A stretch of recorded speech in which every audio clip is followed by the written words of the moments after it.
ఘోర వార్తాలోకంకి స్వాగతం.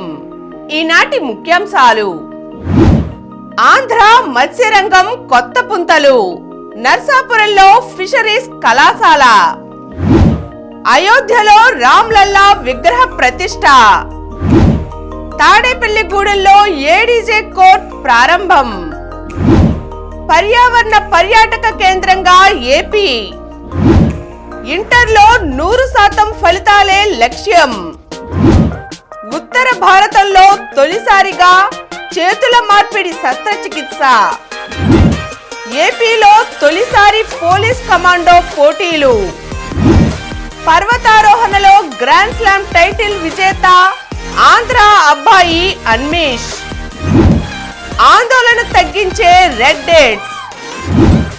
ఈరోజు వార్తలను చూద్దాం.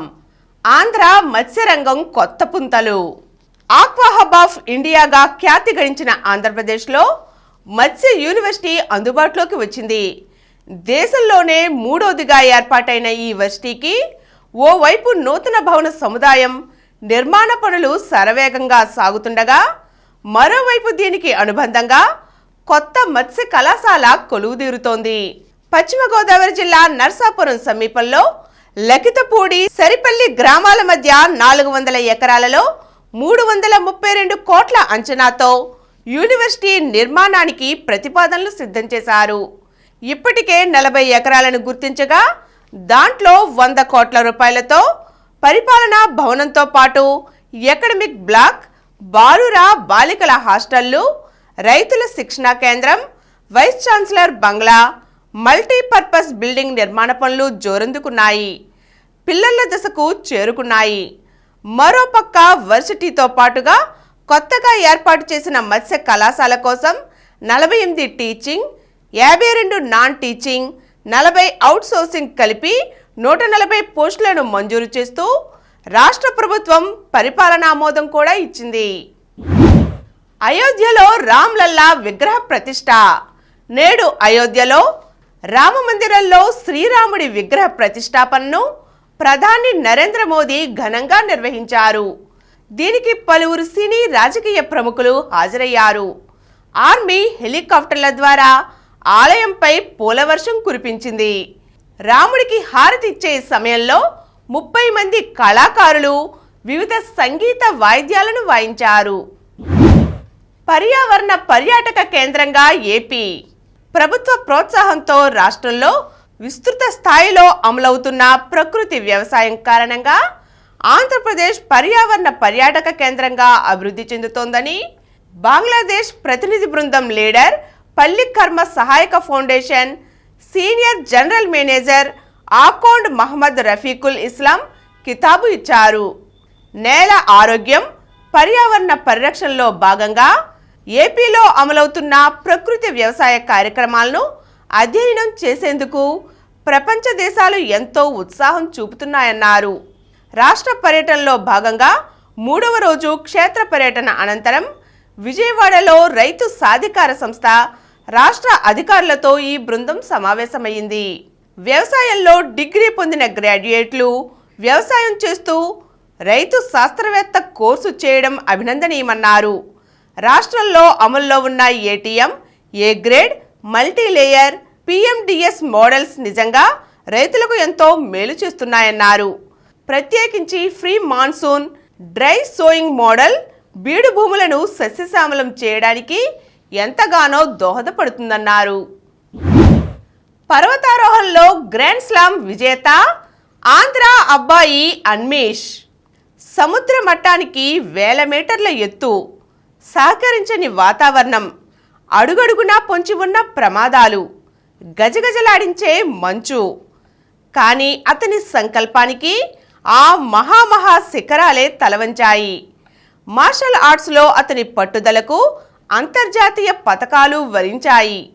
ప్రపంచంలోని 7 అతిపెద్ద శిఖరాలను అధిరోహించిన అతని పేరు భూపతిరాజు అన్మేష్ వర్మ. విశాఖపట్నానికి చెందిన అన్మేష్ వర్మ తాను అధిరోహించిన ప్రతి పర్వతం పైన జాతీయ జెండాతో పాటు వైఎస్ జగన్ ప్రభుత్వం అమలు చేస్తున్న నవరత్న పథకాల జెండాను ఎగురవేస్తూ అభిమానాన్ని చాటుకుంటున్నారు. అడ్వెంచర్ గ్రాండ్ స్లామ్ అత్యంత ప్రతిష్టాత్మకమైనది. 7 ఖండాల్లోని 7 ఎత్తైన పర్వతాలను అధిరోహించిన వారికి ఆ గ్రాండ్ స్లామ్ టైటిల్ లభిస్తుంది. ప్రపంచవ్యాప్తంగా ఇప్పటి వరకు ఈ టైటిల్ దక్కించుకున్న వారి సంఖ్య 30 లోపే ఉంటుంది. అంత గొప్ప టైటిల్ అతనికి లభించింది. తాడేపల్లిగూడెంలో ఏడీజే కోర్టు ప్రారంభం. న్యాయవాదుల చిరకాల కోరిక అయిన ఏడీజే కోర్టును పశ్చిమ గోదావరి జిల్లా తాడేపల్లిగూడెంలో ప్రారంభించారు. కోర్టును గౌరవప్రదంగా నిర్వహించుకోవాలని ఆంధ్రప్రదేశ్ హైకోర్టు న్యాయమూర్తి జస్టిస్ బి కృష్ణమోహన్ పేర్కొన్నారు. నూతనంగా మంజూరైన 11వ additional district and sessions judge ADJ కోర్టును తాడేపల్లిగూడెం కోర్టు సముదాయం భవనాలలోని ఒక బిల్డింగ్లో ఆదివారం ఉదయం జస్టిస్ కృష్ణమోహన్ ప్రారంభించారు. ఆయన మాట్లాడుతూ జూనియర్ న్యాయవాదులకు ఇది చక్కని అవకాశమని, దీన్ని సద్వినియోగం చేసుకోవాలని సూచించారు. ఈ కార్యక్రమానికి హైకోర్టు న్యాయమూర్తి justice A V Seshasai, justice Nainala Jayasurya, justice Satti Subbareddy, justice V Gopalakrishnarao ఇంకా పలువురు న్యాయవాదులు హాజరయ్యారు. ఇంటర్మీడియట్లో 100% ఫలితాలే లక్ష్యం.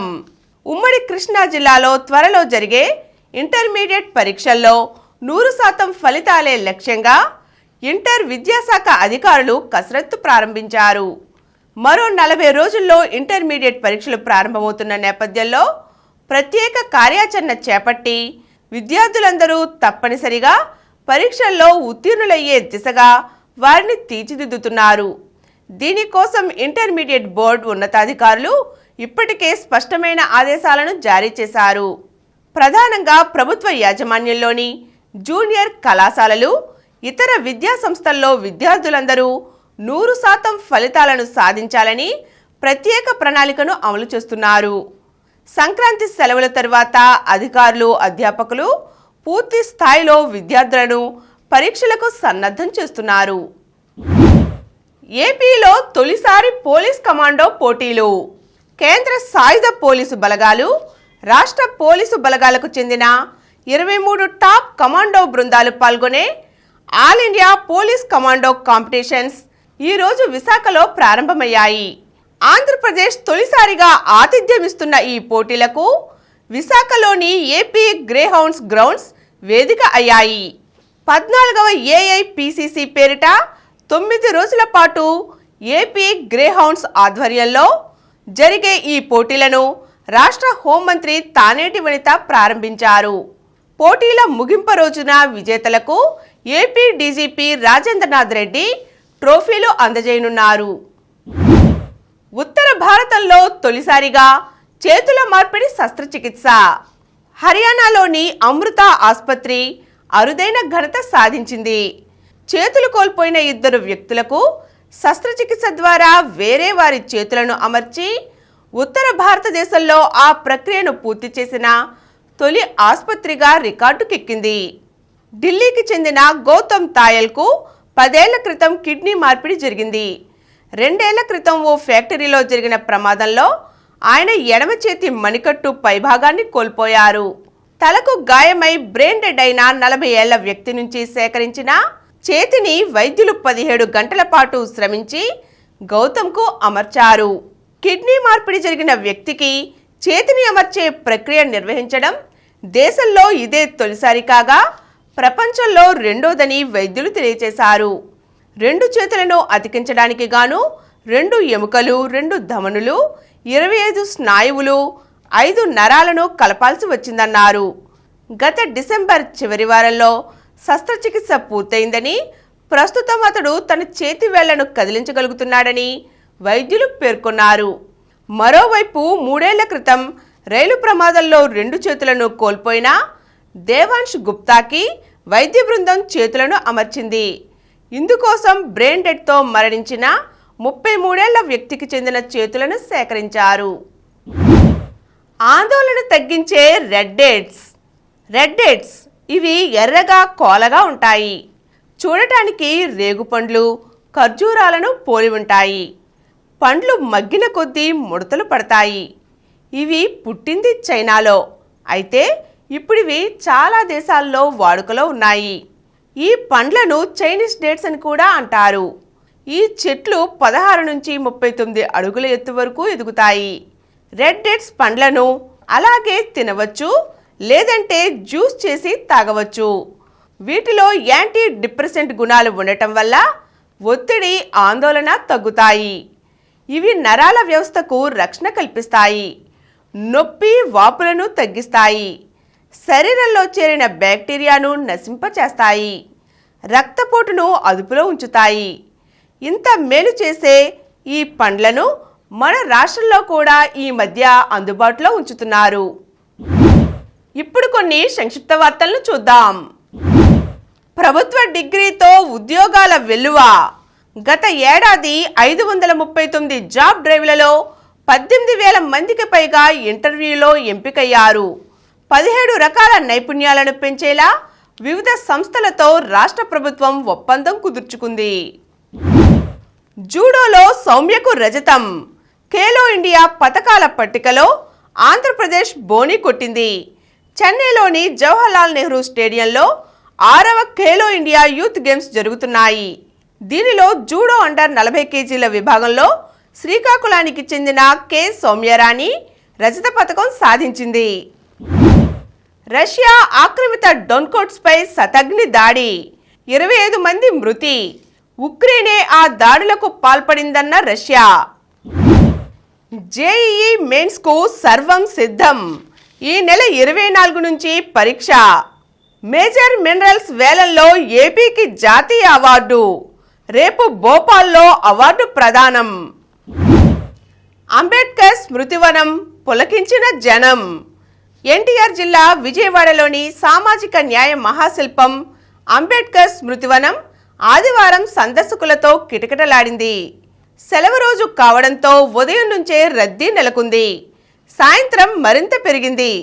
విద్యుత్ దీపాల వెలుగుల్లో స్మృతివనం, అంబేద్కర్ బొమ్మలు, విజువల్ షో వంటివి అందరినీ అలరించాయి. 25,000 దాటిన గాజా మృతులు. తమ తమ మత సంబంధ పవిత్ర ప్రాంతాలపై పట్టు కోసం ఘర్షణలతో, మెరుపు దాడులతో తీవ్రతరమై మహోగ్ర రూపం దాల్చిన హమాస్ ఇజ్రాయెల్ పోరు 25,000 ప్రాణాలను పొట్టన పెట్టుకుంది. దేశంలో JN1 కేసులు 1,513. అఫ్ఘాన్లో కూలింది భారత విమానం కాదు. థాయిలాండ్ నుంచి మాస్కోకు వెళ్తూ ఆఫ్ఘనిస్తాన్లో కూలిన విమానం భారత్కు చెందినది కాదని కేంద్రం పేర్కొంది. ఆ విమానం గయా విమానాశ్రయంలో ఇంధనం మాత్రమే నింపుకుందని వివరించింది. గెలుపు దిశగా ఆంధ్ర, అస్సాంతో Ranji trophy match. Ranji trophy సీజన్లో ఆంధ్ర మొదటి విజయం దిశగా సాగుతోంది. ఎలైట్ గ్రూప్ బిలో భాగంగా ఆంధ్రతో జరుగుతున్న మ్యాచ్లో అస్సాం ఓటమికి చేరువైంది. సాత్విక్ చిరాగ్ జోడీకి నిరాశ. ఇండియా ఓపెన్లో రన్నరప్గా ముగింపు. ఫైనల్లో ఓడిన భారత ద్వయం. జోకోవిచ్ జోరుగా. Australian open grand slam tennis టోర్నీలో సీడెడ్ ప్లేయర్లు క్వార్టర్ ఫైనల్లోకి ప్రవేశించారు. పురుషుల సింగిల్స్లో ప్రపంచ నెంబర్ 1 నోవాక్ జోకోవిచ్, 4వ సీడ్ సిన్నర్, మహిళల సింగిల్స్లో 2వ సీడ్ సవలెంక, 4వ సీడ్ కోకో గౌఫ్ క్వార్టర్స్కు చేరారు. తలైవాస్ గెలుపు. ప్రో కబడ్డీ లీగ్లో తమిళ తలైవాస్ 45-28 స్కోరుతో బెంగళూరు బుల్స్ పై గెలుపొందారు. మరిన్ని వార్తా విశేషాలతో రేపటి గోరా వార్తాలోకంలో కలుద్దాం. Thank you.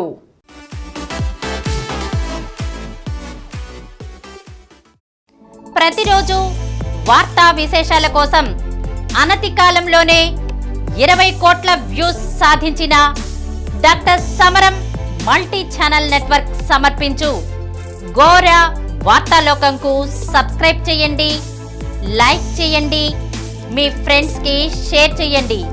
అలాగే ప్రక్కనున్న గంట సింబల్ని ప్రెస్ చేయడం మర్చిపోకండి. Please download Samaram multi-channel app and watch your favorite channels from your mobile. App available on Google Play Store and subscribe to the channels.